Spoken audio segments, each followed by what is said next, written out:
বরিশালে ছোট ভাইয়ের বিরুদ্ধে বড় ভাইয়ের সংবাদ সম্মেলন। আপন বড় ভাইয়ের কাছ থেকে ছোট ভাই ব্যবসার জন্য 22,86,000 টাকা ধার নেয়ার পর আর দেয়নি।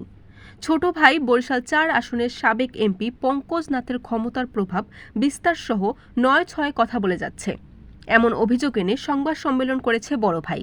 শনিবার বেলা 12:30টায় বরিশাল রিপোর্টার্স ইউনিটি কার্যালয়ে এ সংবাদ সম্মেলন অনুষ্ঠিত হয়। হিজলা উপজেলার ওয়াবাড়িয়া গ্রামের বাসিন্দা মোহাম্মদ গোলাম মোস্তফা খোকন তালুকদার তার আপন ভাই মোহাম্মদ রিয়াজ তালুকদারের বিরুদ্ধে এসব অভিযোগ আনেন। এ সময় উপস্থিত ছিলেন সংবাদ সম্মেলনকারী ও অভিযুক্তর বাবা মা মোহাম্মদ শামসুল হক তালুকদার ও রোকেয়া বেগম পারুল। তারাও ভাইয়ের জন্য অর্থ লেনদেনের পর ঝামেলা চলছে বলে উপস্থিত সাংবাদিকদের জানান। গোলাম মোস্তফার লিখিত বক্তব্যে উল্লেখ থাকে, 2019 সালের 26শে নভেম্বর ব্যবসার জন্য প্রয়োজনে ছোট ভাইকে তিনি ওই টাকা ধার দেন।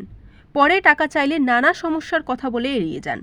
পারিবারিকভাবে বিষয়টি নিয়ে চাপ শুরু করলে ছোট ভাই রিয়াজ তালুকদার আওয়ামী লীগের ক্ষমতার প্রভাব বিস্তার করে, নানাভাবে হয়রানি করে, শেষ পর্যন্ত ভুল তথ্য ছড়িয়ে সন্ত্রাসী বানানোর পায়তার করে যাচ্ছে। বরিশাল.নিউজ।